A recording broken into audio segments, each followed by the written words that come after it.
The settlement threw the newborn into the Verde River because the angry red rash covering her tiny body looked like the plague that could kill them all. What they couldn't see from the riverbank was the Apache warrior downstream who would pull her blue-lipped body from the current and discover their fatal mistake. She was never sick at all.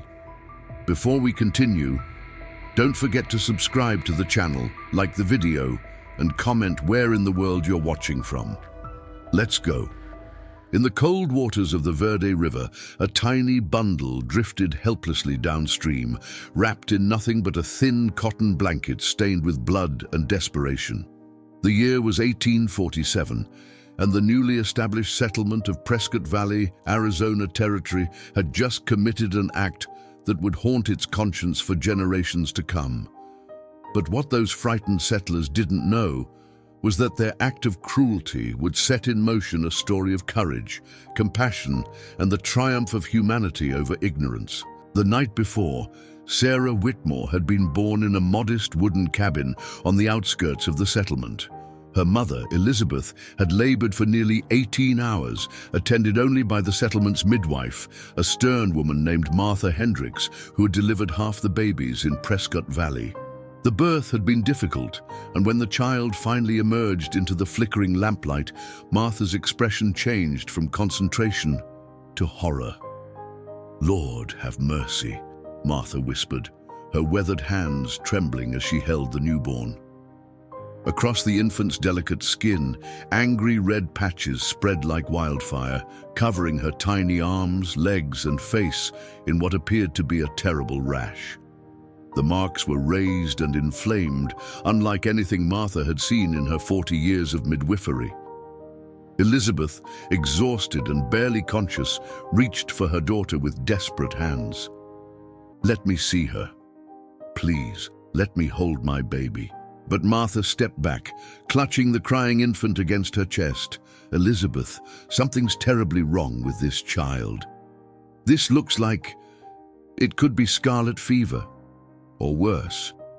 I've seen whole families wiped out by disease that starts just like this." "No," Elizabeth sobbed, trying to sit up despite her weakness. "Please, Martha, she's my daughter, my only child." The midwife's face hardened with what she believed was necessary resolve. "I have to inform Reverend Clayton. The safety of the entire settlement is at stake." She wrapped the baby more tightly in the blanket, muffling her cries. "I'm sorry, Elizabeth. Truly, I am." Within the hour, Reverend Josiah Clayton stood in the Whitmore cabin, his black coat stark against the rough wooden walls. He was a tall man with sharp features and eyes that burned with the fervor of absolute certainty. Behind him stood Elizabeth's husband, Thomas Whitmore, a farmer whose calloused hands now hung uselessly at his sides. "I've examined the child," the Reverend pronounced, his voice carrying the weight of divine authority. "This is clearly the mark of contagion. If we allow this affliction to remain among us, we risk the lives of every man, woman, and child in Prescott Valley." "But she's just a baby," Thomas whispered, his voice breaking. "Our baby. Surely there must be something we can do. Some treatment, "The only treatment is prevention," the Reverend interrupted. "I've consulted with the town council. We are in agreement. The child must be removed from the settlement immediately. It's God's will, Thomas. Sometimes he tests our faith with impossible choices." Elizabeth let out a wail that seemed to shake the very foundations of the cabin. "You can't take her. She's innocent. She's done nothing wrong." Martha Hendricks stepped forward, her face a mask of grim duty. "It's for the greater good, Elizabeth. I've seen epidemics before. They start with one person, one family, and then entire communities are wiped out. We cannot allow that to happen here." As dawn broke over the settlement, painting the sky in shades of rose and gold that mocked the darkness of what was about to occur, a small group gathered at the riverbank. Reverend Clayton carried the bundle containing the infant, who had cried herself into exhausted silence. Thomas and Elizabeth were held back by neighbors, their protests growing weaker as resignation set in. "Lord," the Reverend intoned, "we commit this soul to your mercy. If it be your will that she survive, then let your hand guide her to safety. If not, let her suffering be brief and her spirit find peace in your kingdom." With those words, he stepped into the shallow edge of the river. The water, fed by mountain snowmelt, was shockingly cold. He waded deeper, the current tugging at his long coat. When the water reached his waist, he paused, looked once more at the crying bundle in his arms, and then, with a motion that would replay in his nightmares for the rest of his life, he released her. The small bundle bobbed for a moment on the surface before the current caught it, pulling it downstream with surprising speed. On the bank, Elizabeth collapsed in her husband's arms, her screams echoing across the valley. The gathered crowd dispersed quickly, each person carrying the weight of what they had just witnessed, telling themselves it was necessary, it was right, it was the only way. But downstream, where the river widened and the current slowed, someone else had heard those cries. Dakota had risen before dawn, as was his custom. At 23 winters, he was already considered one of the most skilled hunters in his band of Western Apache. His name meant friend to everyone, given to him by his grandmother, because even as a small child, he had shown an unusual capacity for kindness that transcended the boundaries his people typically observed with outsiders. That morning, he had walked the 2 miles from his village to his favorite fishing spot on the Verde River, a place where the water pooled deep and calm before continuing its journey south. The air was crisp, carrying the scent of sage and juniper. He had set his woven basket on the smooth rocks and was preparing his fishing spear when he heard it, a sound so faint and strange that at first he thought it might be a wounded animal. He stood perfectly still, his lean body tense with the hunter's instinct to locate prey by sound alone. There it was again, a cry, weak and desperate, coming from upriver. Dakota's dark eyes scanned the water's surface, and then he saw it, a small bundle tumbling in the current, occasionally submerging before bobbing back up. Without a moment's hesitation, Dakota dropped his spear and dove into the river. The shock of the cold water stole his breath, but he pushed forward with powerful strokes, his long black hair streaming behind him. The current was stronger than it appeared from shore, and the bundle was moving fast. He had to intercept it before it reached the rapids downstream. His fingers closed around wet fabric just as the bundle began to sink. Dakota pulled it against his chest and kicked hard toward the shore, fighting the current that seemed determined to claim its prize. When his feet finally touched the rocky bottom, he staggered forward, his chest heaving with exertion. On the bank, Dakota carefully unwrapped the soaked blanket. What he found made him draw in a sharp breath. A tiny infant, barely alive, her lips blue from the cold. But it was her skin that caught his attention. Angry red patches covered her small body, raised and inflamed. Dakota had seen many things in his life, battle wounds, snake bites, diseases that swept through camps, but he recognized this for what it was. His aunt, the tribe's healer, had once shown him a similar rash on a child who had eaten berries from a plant her body could not tolerate. The rash had looked terrifying, but it was not contagious, not deadly. It had faded within days after his aunt's treatment. "Foolish white eyes," he murmured in his language, understanding immediately what must have happened. "They threw you away because they were afraid of what they didn't understand." The baby's eyes fluttered open, pale blue, like the sky after rain.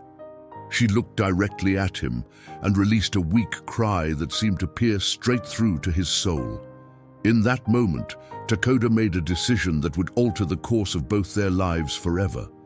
He could leave her on the bank near the settlement, let her people find her and face their own conscience. He could continue fishing, pretend he had never seen her, but those pale eyes held his gaze with an intensity that seemed impossible for one so young and so close to death.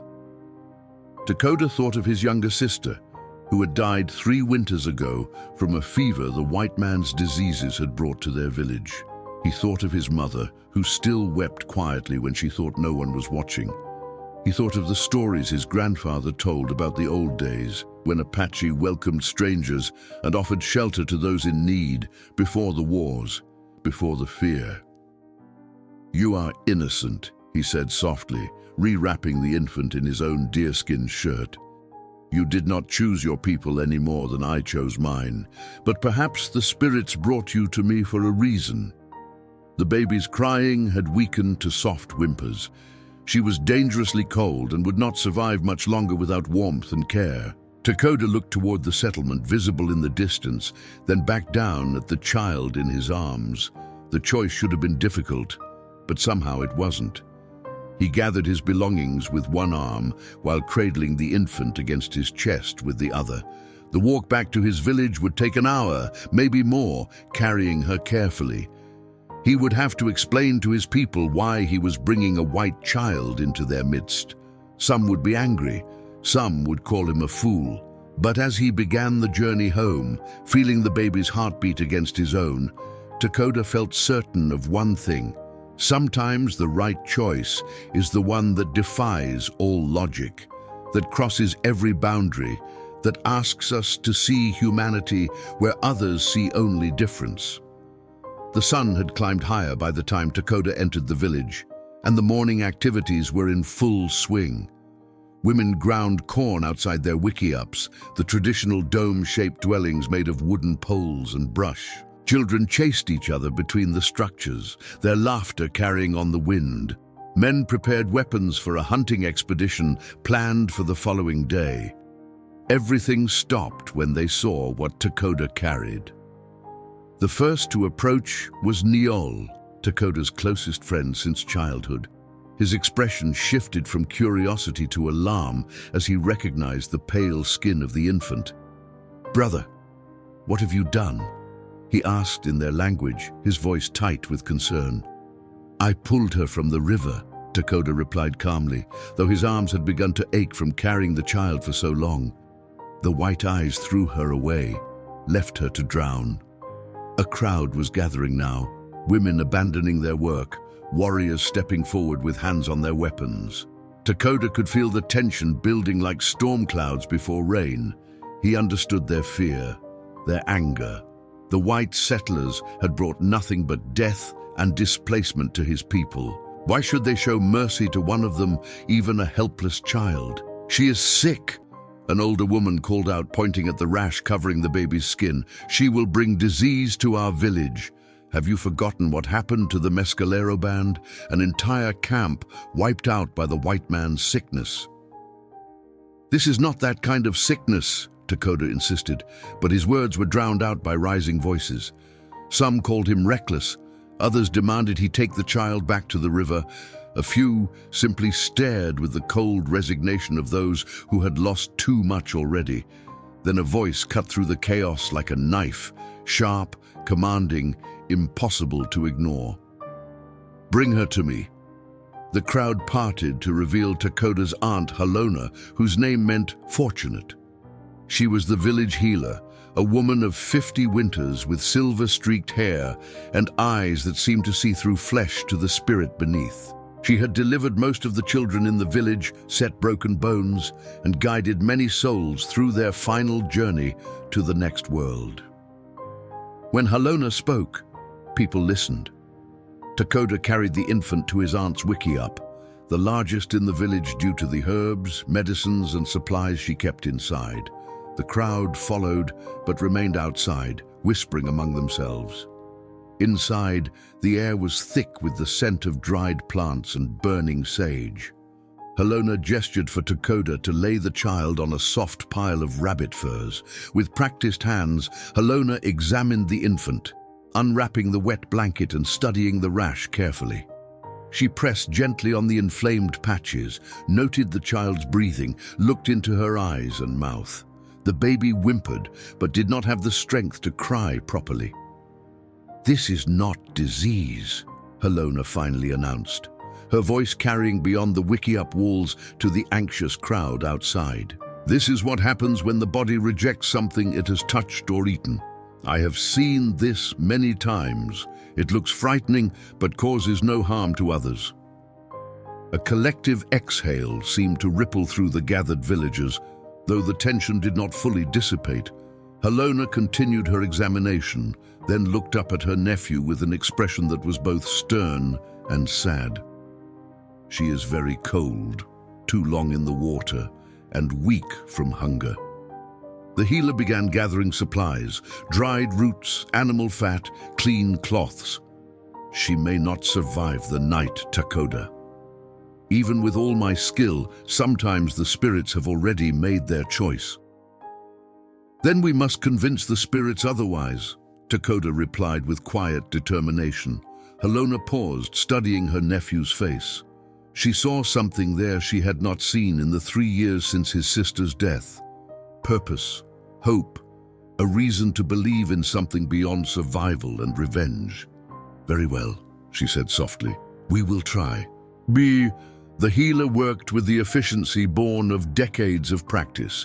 She crushed roots into a paste and mixed it with animal fat, creating a soothing balm that she applied to the infant's inflamed skin.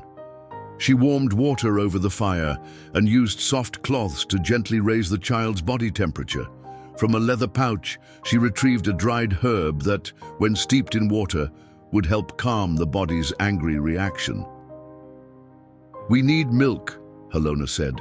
"A child this young needs to eat." One of the younger women, Ayana, stepped forward from the crowd outside. She had given birth to her own son just 2 moons ago. "I will feed her," she said quietly, ignoring the sharp looks from some of the other women. "A baby should not starve, no matter whose child she is." As Ayana settled down to nurse the infant, Takoda watched the child's small mouth instinctively seek nourishment. The baby latched on and began to feed with desperate hunger, her tiny hands clutching at Ayana's deerskin dress. Helona pulled Takoda aside, lowering her voice so only he could hear. "You have started something here, nephew. This child is white. Eventually her people will come looking, or perhaps they won't, which raises different questions. What do you intend to do?" Takoda looked at the infant nursing peacefully, at Ayana's gentle expression, at his aunt's wise eyes. "I intend to keep her alive," he said simply. "Beyond that, I will let tomorrow worry about itself." Helona nodded slowly. "Then we have work to do. She will need a name." "Morning Star," Takoda said without hesitation, "because she came to us at dawn, and because she will be a light in the darkness." 3 days passed, and Morning Star clung to life with a strength that surprised even Helona. The rash that had condemned her began to fade under the healer's careful treatment, the angry red patches softening to pink and then gradually returning to the pale cream of her natural skin. Her breathing grew stronger, her cries more insistent, her eyes more alert. Takoda rarely left Helona's wiki up during those first days. He slept on the floor beside the pile of furs where the infant lay, waking at every whimper to check on her. He watched as Ayana came 3 times each day to nurse, observed how Helona applied fresh poultices, and spoke softly to the child in their language, telling her stories of the stars and the mountains. "You should rest, nephew," Helona told him on the 4th morning as she prepared a tea of willow bark. "The child is out of danger now.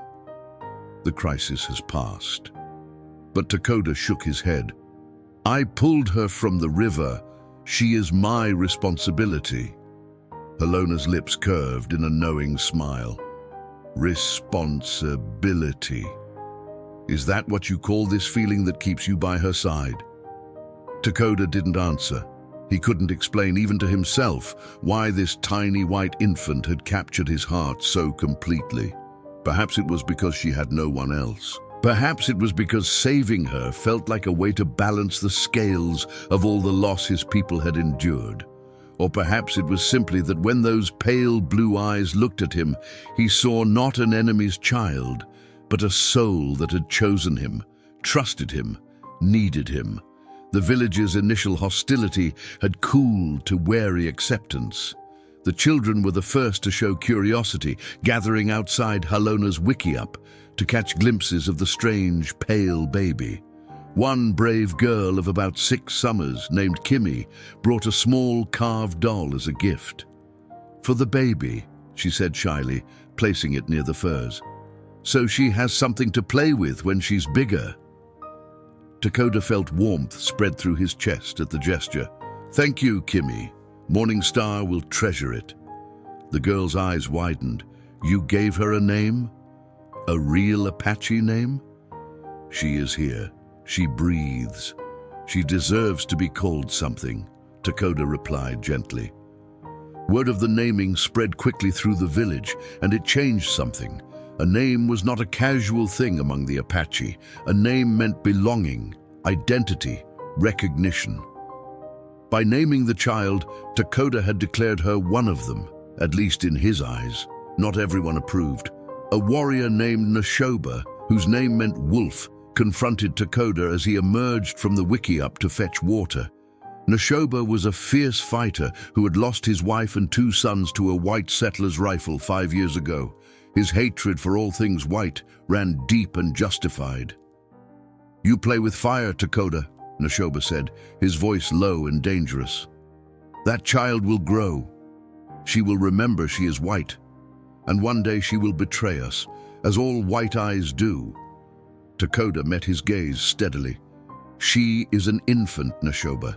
She knows nothing of betrayal or loyalty, of white or Apache. She knows only who feeds her, who holds her, who keeps her warm, and right now that is us." "For now," Neshoba agreed coldly. "But what happens when her people come looking? They will say we stole her. They will use it as an excuse to attack us, to drive us further from our lands." The fear was not unfounded. Relations between the Apache and the white settlers had been tense for years, erupting occasionally into violence on both sides. Each group feared and misunderstood the other, and that fear bred more violence, more misunderstanding in an endless cycle. "If they come, we will deal with it then," Dakota said. "But I will not throw an innocent child back into the river to avoid a problem that may never arise." Neshoba studied him for a long moment, then spat on the ground and walked away. Dakota knew he had not heard the last of this argument, but he also knew his position was firm. Morning Star would not be abandoned again. That night, as Dakota sat beside the infant's sleeping form, Halona joined him, settling her old bones with a soft groan. "The child grows stronger each day," she observed. "Soon she will be smiling, then laughing. She will learn to sit up, to crawl, to walk. What will you do then, Dakota?" "Teach her," he answered immediately. "Teach her our language, our ways, how to live in harmony with the land. And when she asks about her pale skin, when she notices she looks different from everyone else?" Dakota was quiet for a moment, watching the gentle rise and fall of Morning Star's chest. "Then I will tell her the truth. That her birth people were afraid and made a terrible choice, that we chose differently. That family is not always about blood. Sometimes it's about who stays, who cares, who loves." Halona reached over and squeezed her nephew's shoulder with surprising strength for her age. "You have a good heart, Dakota. Perhaps too good for this hard world, but maybe that is exactly what this world needs, someone who refuses to let it make him hard."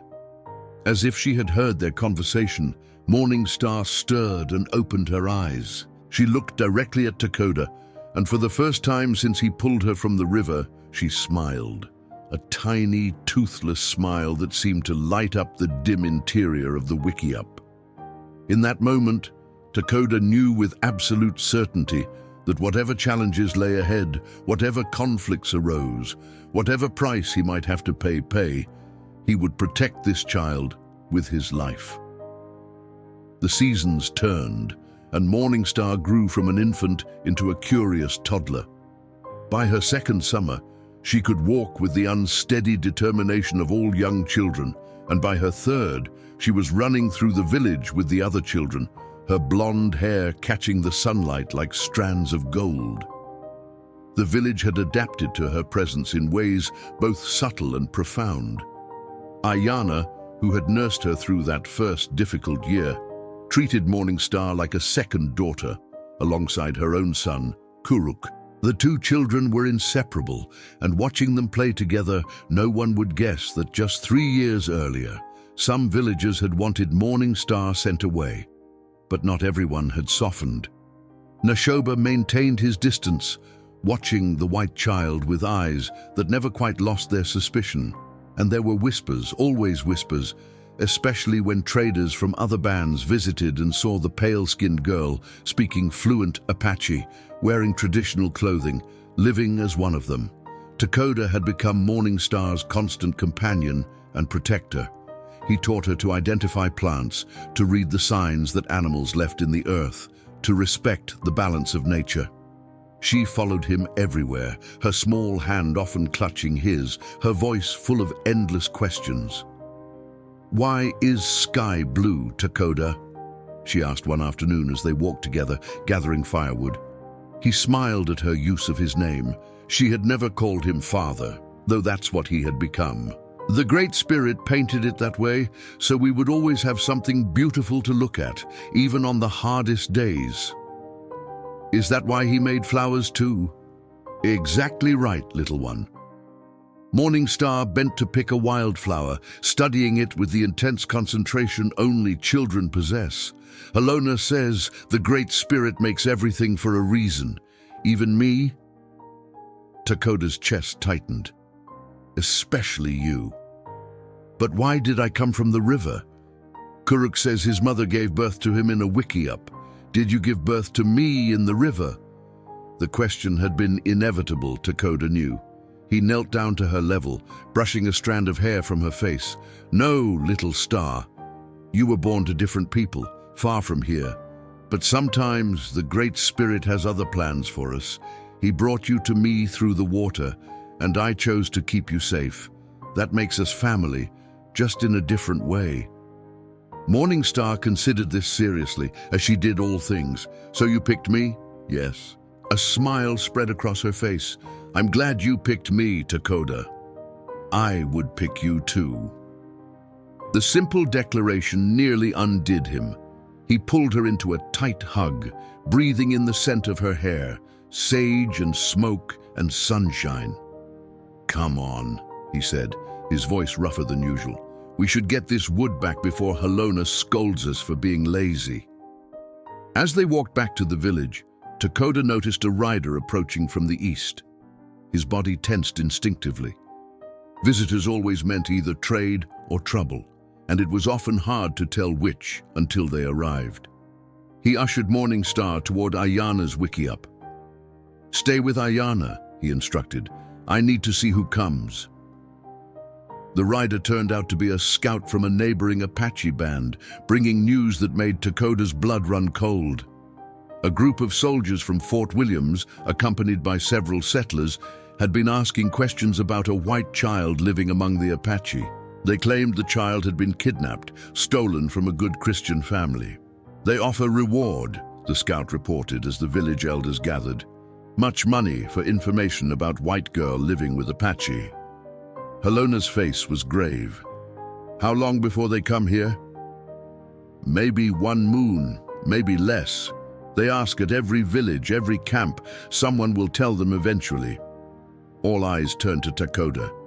He stood with his arms crossed, his expression unreadable. But inside, his mind raced.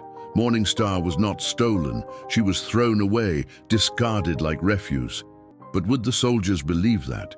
Would they care? "We should send her back," Nashoba said flatly, "before they come with guns and accusations." "No." Takoda's voice was iron. "She belongs here now." "She belongs with her own kind," Nashoba shot back. "We all know this day would come. You cannot keep her forever, Takoda. The white eyes will not allow it." Her own kind threw her in the river to drown. Takoda's composure cracked. We saved her. We fed her. We taught her. We loved her. That makes us her kind. An uncomfortable silence fell over the gathered elders. They understood Takoda's feelings. Many had grown fond of the strange little girl who spoke their language and laughed at their jokes. But they also understood the danger. The white soldiers were not known for their patience or their willingness to see Apache as anything other than savages. Chief Bidzil, the band's leader, spoke with the weight of responsibility. The child has brought joy to our village, but she has also brought risk. We must think of all our people, Takoda, not just one child. Then let me take her, Takoda said suddenly, into the mountains, away from here. If they come, you can honestly say you don't know where she is. And you would live as a fugitive, always running, always hiding? Halona's voice was sharp with concern. That is no life for either of you. And it's better than giving her back to people who wanted her dead. Morning Star's voice, small and frightened, cut through the debate. Takoda? Everyone turned to see her standing at the edge of the gathering, Kuruk beside her.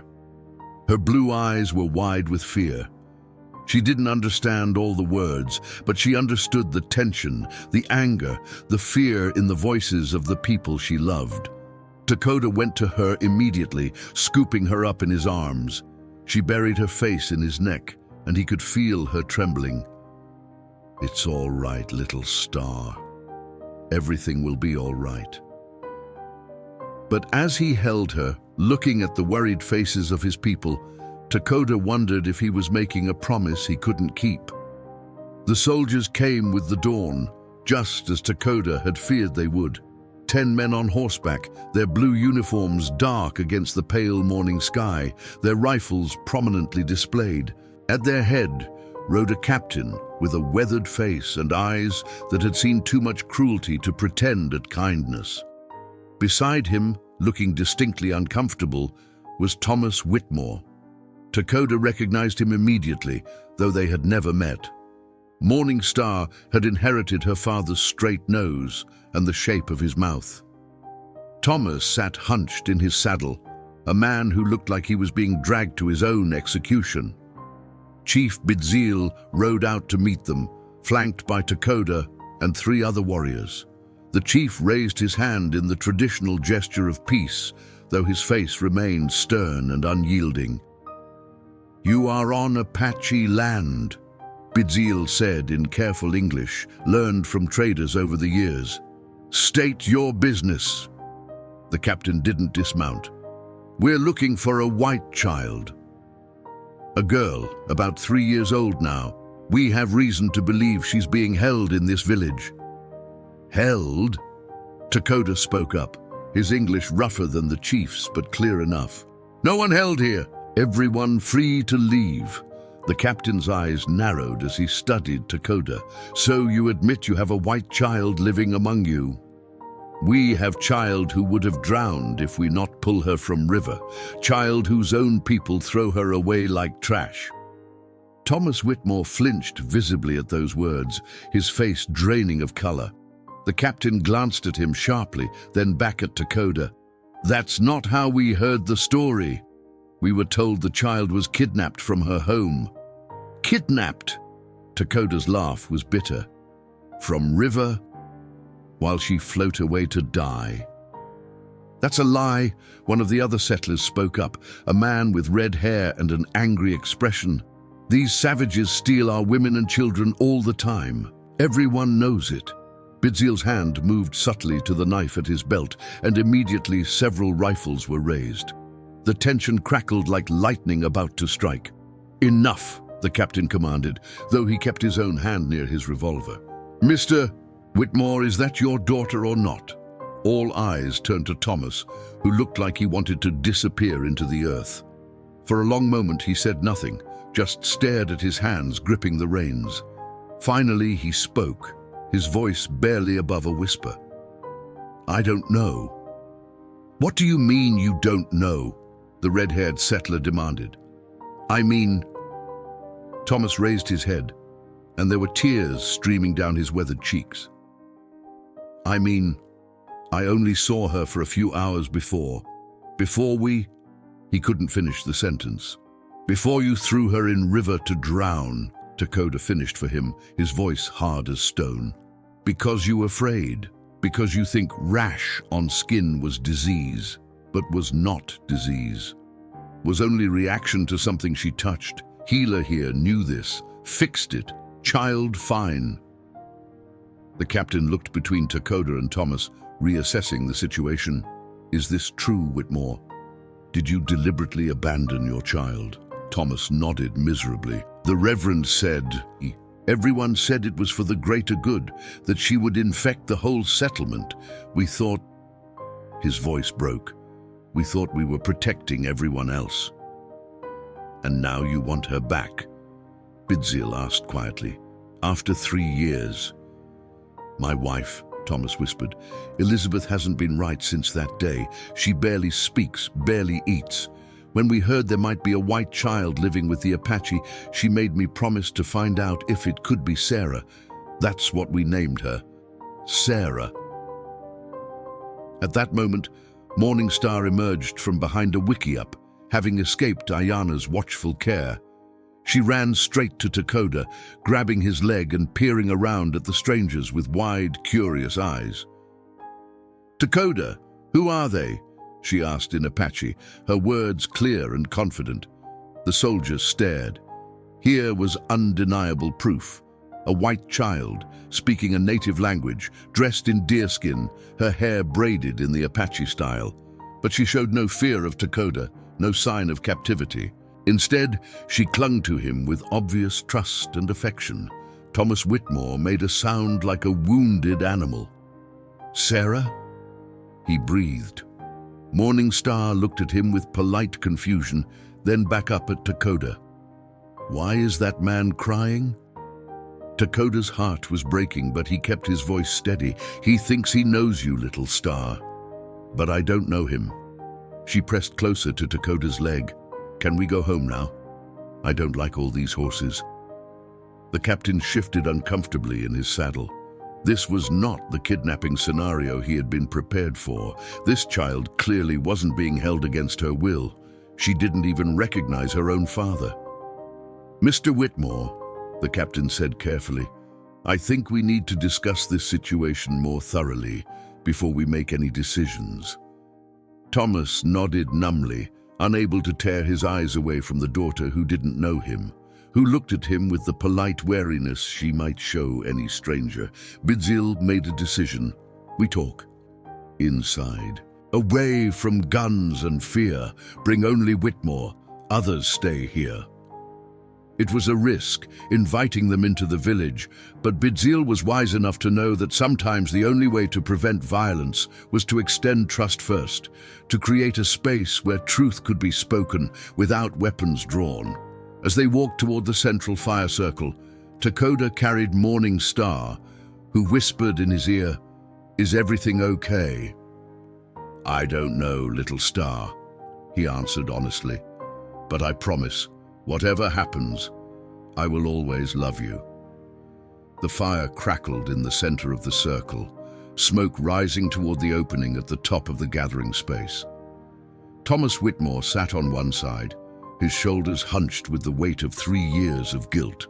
Across from him, Dakota sat with Morningstar in his lap, the child playing with the beaded necklace Halona had made her. Chief Bidziel presided over the gathering, with Halona beside him, her ancient eyes missing nothing. The silence stretched long before Thomas finally spoke, his voice hoarse with emotion. I want to explain, not to excuse what we did, but so you understand that we truly believed we were protecting the settlement. Protecting from what? Dakota asked, his arms instinctively tightening around Morningstar.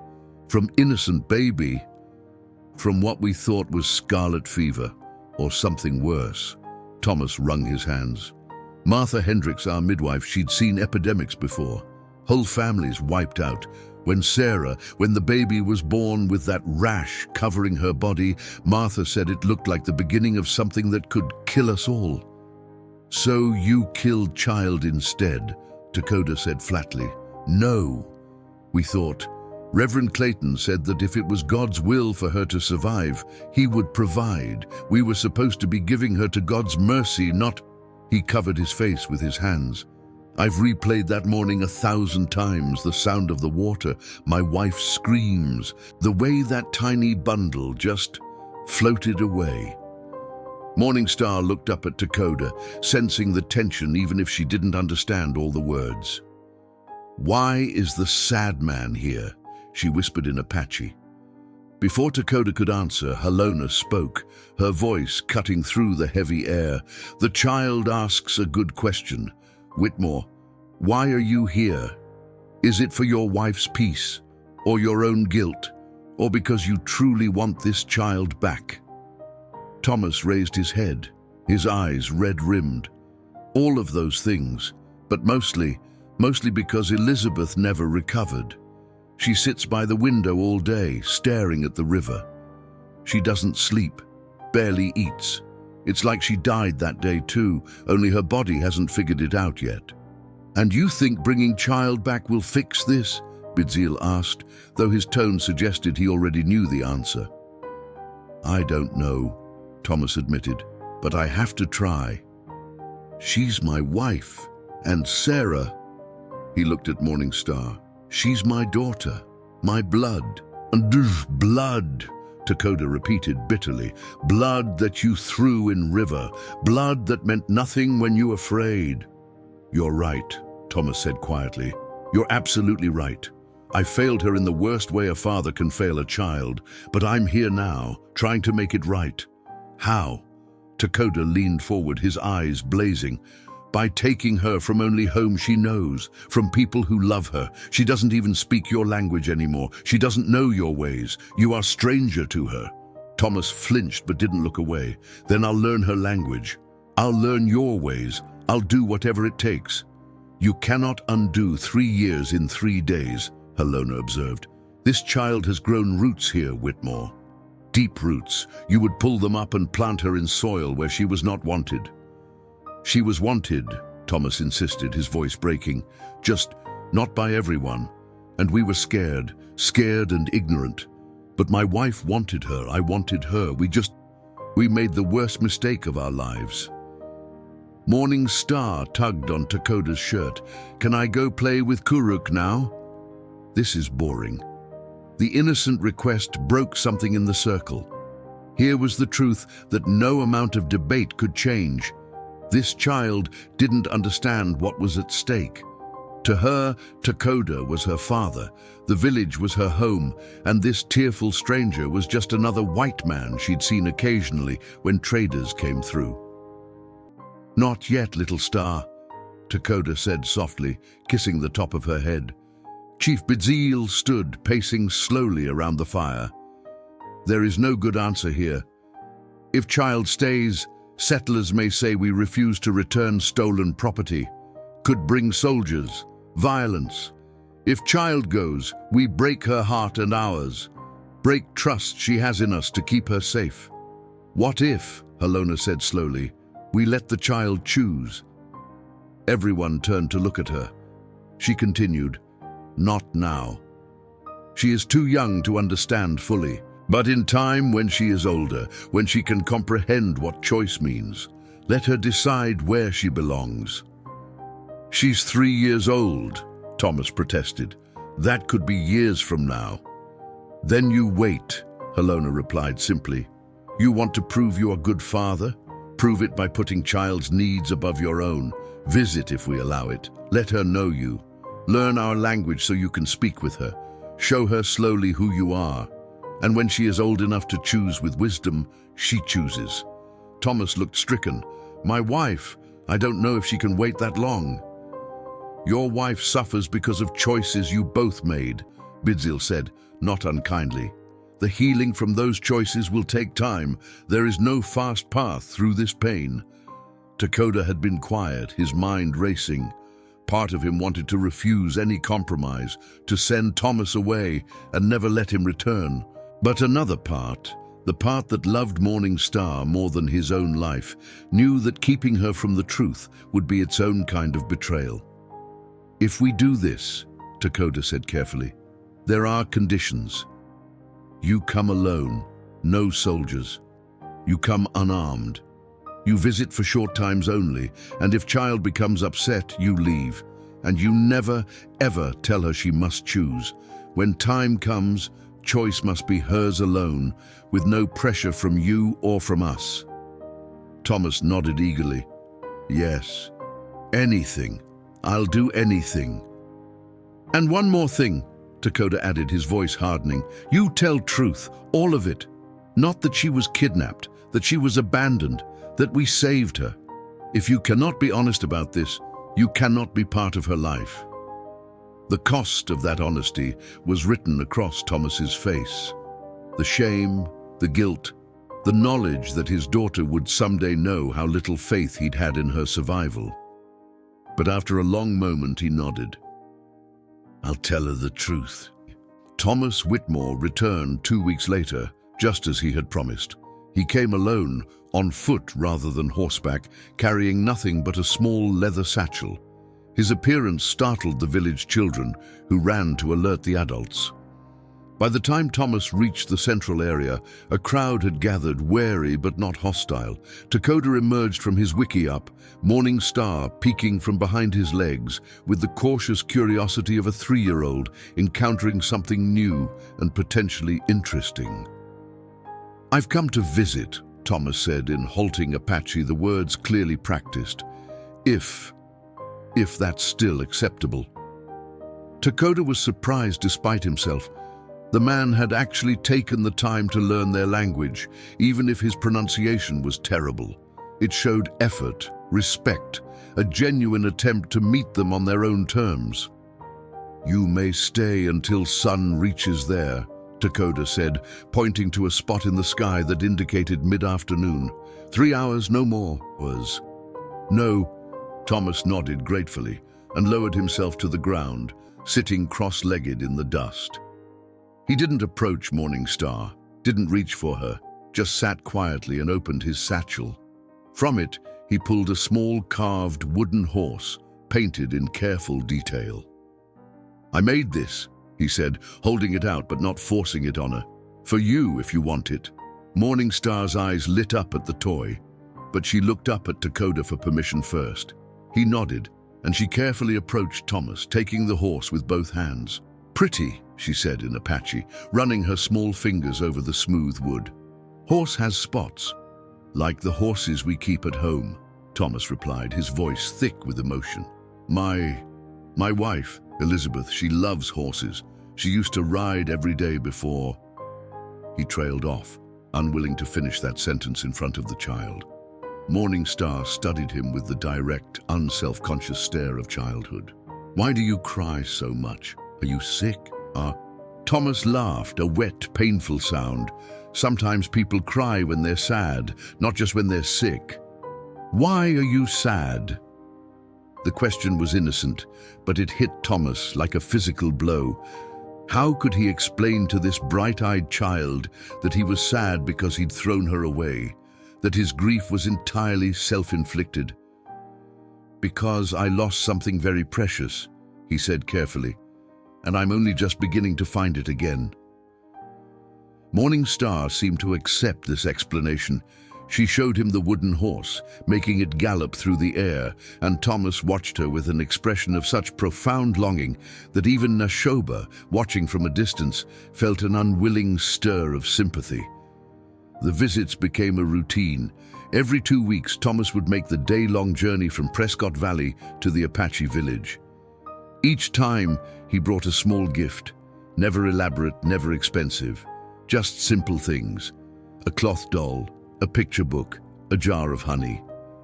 And each time, he would sit with Morning Star for those 3 hours, learning her language as she, slowly and unconsciously, began learning his. Dakota watched these interactions with a heart full of conflicting emotions. He was grateful that Thomas respected the boundaries they'd set, that he never pushed, never demanded. But each visit also reminded him that Morning Star had another family, another life that could have been hers, and someday she might choose to return to it. 6 months into the visits, something shifted. Morning Star, now more comfortable with Thomas, asked him a direct question. "What should I call you?" Thomas looked at Takoda, seeking guidance. Takoda's jaw was tight, but he nodded slightly. "My name is Thomas," he said, "but you can call me whatever feels right to you." Morning Star considered this seriously. Takoda is Takoda. Halona is Halona. You are Thomas. She pronounced it with her Apache accent, softening the thief sound. "Okay, Thomas. But not father, not papa, just Thomas." It was a small distinction, but it meant everything. That night, after Thomas had left and Morning Star was asleep, Halona found Takoda sitting alone by the fire, staring into the flames. "You are troubled, nephew," she observed, settling beside him with her usual grace despite her age.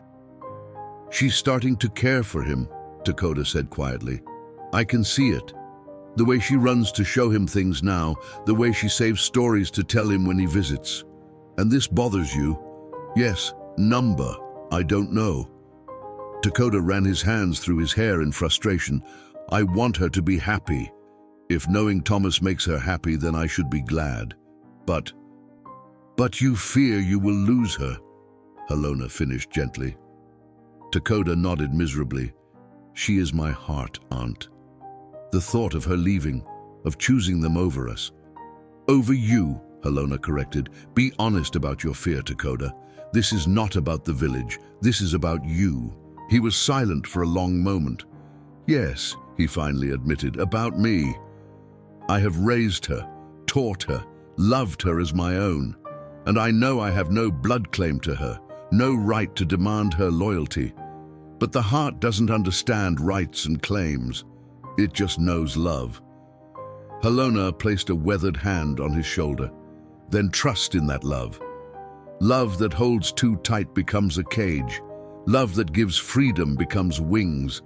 You have given Morning Star roots, Takoda. Now you must trust that those roots go deep enough that she can explore the sky without losing her way home.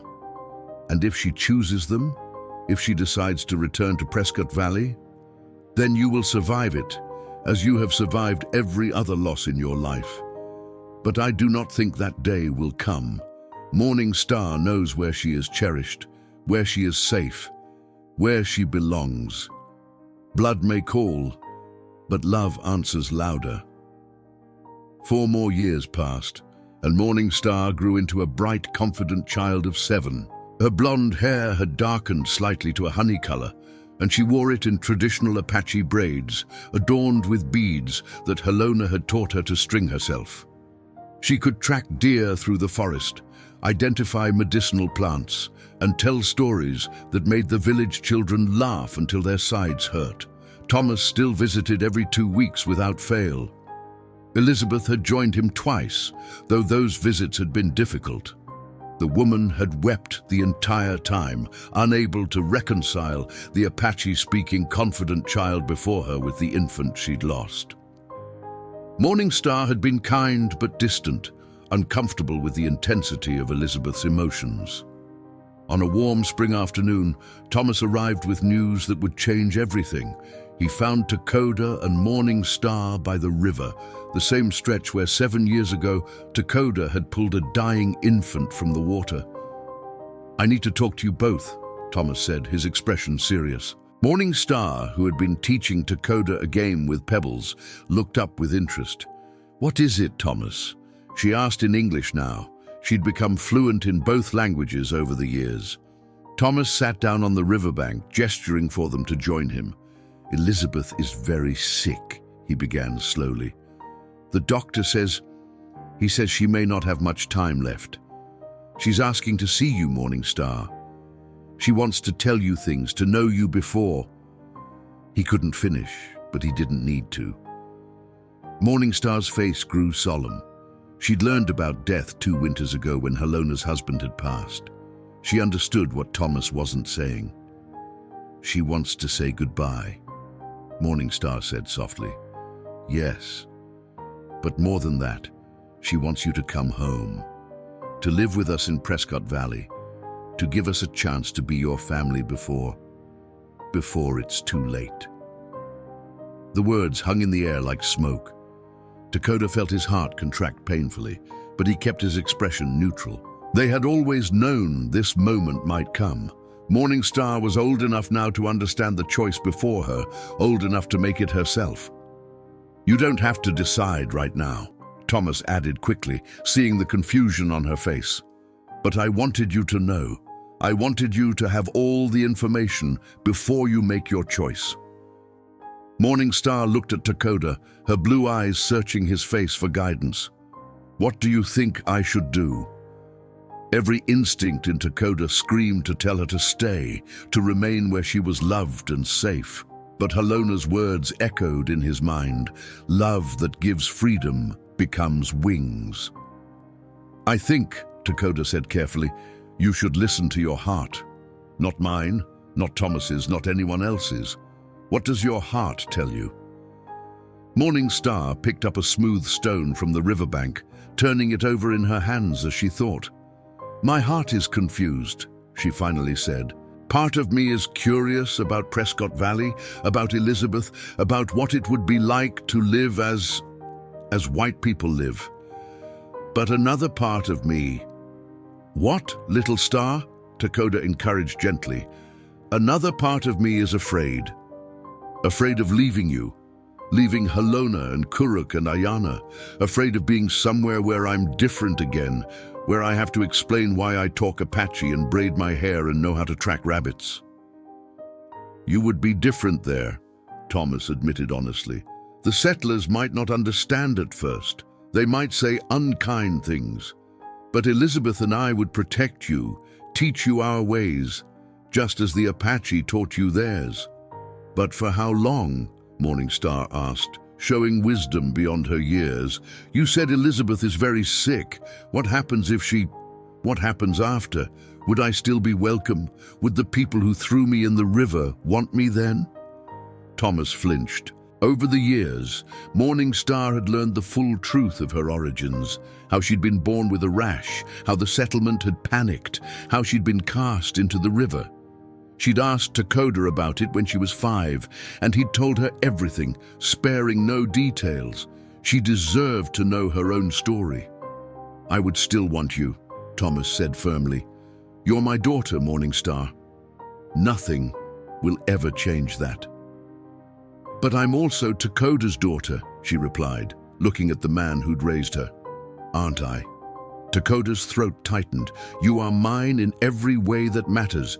But Thomas is right too. You are his by blood, by birth. Both things can be true.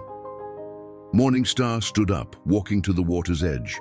She stared at the flowing current, the same water that had nearly claimed her life, and instead had delivered her to a new one. When she turned back, her face was set with determination. I want to visit, she said. I want to meet Elizabeth properly, to spend time with her, to hear her stories. But I'm not ready to leave here forever. This is my home. These are my people. If Elizabeth wants to know me, she needs to know all of me, including the Apache girl I've become. Thomas nodded slowly, disappointment and relief warring on his face. Elizabeth would like that. We could arrange for you to stay with us for a few weeks, maybe a month. Only if Dakota comes too, Morningstar added quickly. At least for the first visit, I won't go alone. The journey to Prescott Valley took 2 days. Dakota walked beside Morningstar the entire way, carrying supplies while she chatted nervously about what she might find. Thomas led them, occasionally offering reassurances that grew less convincing the closer they got. When they crested the final hill and the settlement came into view, Morningstar fell silent. She had never seen so many wooden buildings clustered together, never heard the sounds of so many white people going about their daily lives. She instinctively moved closer to Dakota, her small hand finding his. It's different than I imagined, she whispered in Apache. Everything unknown is, Dakota replied gently, But you are Morning Star. You are brave. You can do this. The settlement's reaction to their arrival was immediate and intense. People stopped their work to stare. Women whispered behind their hands. Men reached for weapons that weren't there. And there, standing in the doorway of the church, was Reverend Clayton, older now but still radiating that same absolute certainty. "Thomas!" the Reverend called out, his voice carrying across the square. Is that the child?" "This is Sarah," Thomas replied, his voice steady despite his obvious nervousness. "My daughter. She's come to visit her mother." Morning Star stepped forward, her chin raised high. "My name is Morning Star," she corrected in clear English. "Sarah was the name of a baby who almost died. I am the girl who lived." The Reverend's face flushed red. "Thomas, she's been completely corrupted by those Careful," Dakota interrupted, his voice deadly quiet as he moved to stand beside Morning Star. "Choose your next words very carefully, preacher man." An uncomfortable silence fell over the square. Then, from one of the houses, a thin woman emerged, leaning heavily on a cane. Elizabeth Whitmore looked like a ghost of herself, her face gaunt and pale, her hair completely white, though she couldn't have been more than 30. But her eyes were alive with desperate hope. "Sarah?" she breathed, taking a stumbling step forward. Morning Star looked at this fragile woman, at the tears streaming down her face, at the love and regret and longing written in every line of her body. And despite everything, despite the abandonment, despite 7 years of absence, she felt something stir in her chest. "Hello, Elizabeth," Morning Star said softly, walking toward her. "Thomas says you wanted to know me." Elizabeth collapsed to her knees, not caring about the dirt on her dress, and opened her arms. Morning Star hesitated only a moment before stepping into the embrace. The woman smelled of lavender and sadness, and she held Morning Star like she was afraid she might disappear. "I'm so sorry," Elizabeth sobbed into Morning Star's hair. "I'm so sorry." "I know," Morning Star replied, her own eyes wet. "Thomas told me everything, about the rash, about the fear, about the river. I understand why you were scared." "But we should have been braver," Elizabeth pulled back, cupping Morning Star's face with trembling hands. "We should have had faith. In you, in ourselves, in..." She looked over at Dakota. "In the kindness of strangers who turned out to be better parents than we were." Dakota shook his head. "We are not better, only different. We had opportunity, you did not, to see that Rash was harmless, to watch her grow healthy and strong. Perhaps in your place, we would have been afraid too." Over the following days, something remarkable happened. Morning Star divided her time between the Whitmore house and the edge of town where Dakota had set up camp, refusing to sleep anywhere but under the stars with the man who'd raised her. She listened to Elizabeth's stories about her own childhood, learned to bake bread the white way, and patiently answered endless questions. But she also taught. She taught Elizabeth words in Apache. She showed Thomas how to read animal tracks. She brought Kuruk and 3 other Apache children to visit, and slowly, carefully, the children of Prescott Valley began to play together, finding that laughter sounded the same in any language. The Reverend tried to intervene once, demanding that Morning Star be properly civilized and forced to abandon her heathen ways. Morning Star looked him straight in the eye and said, "You threw me away when you thought I was broken. Dakota picked me up and showed me I was whole. I know which way is civilized." Even some of the settlers who'd been at the river that dawn had to look away, shame burning in their chests. 3 weeks after they arrived, Elizabeth called Morning Star to her bedside. The illness was taking its toll now, and everyone knew the end was near. "I need you to know," Elizabeth whispered, "that letting you go was the worst thing I ever did. But watching who you've become, That's the most beautiful thing I've ever seen. You are strong and kind and brave. You are everything I hoped you'd be and more.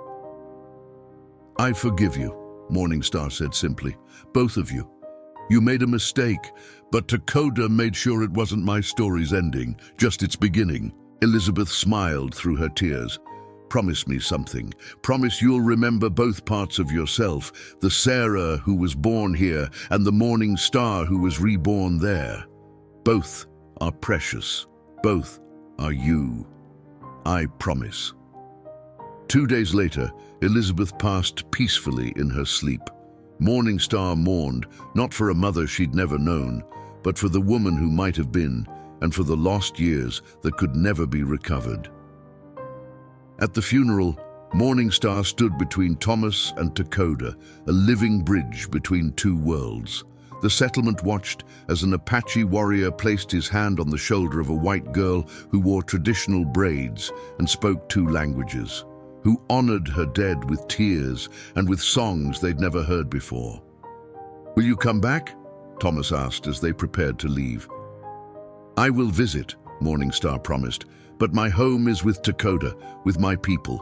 They didn't just save my life, they gave me one worth living." Thomas nodded, understanding and accepting. "Then I'll come to you. I'd like to learn more Apache, to spend time with the village, to be part of your life, even if it's not the way I once imagined." Years later, when Morningstar was grown with children of her own, some with Apache fathers, some with white, people would still tell her story about the baby thrown into a river and the warrior who refused to let fear win, about how sometimes family isn't about blood, but about who shows up, who stays, who loves without condition.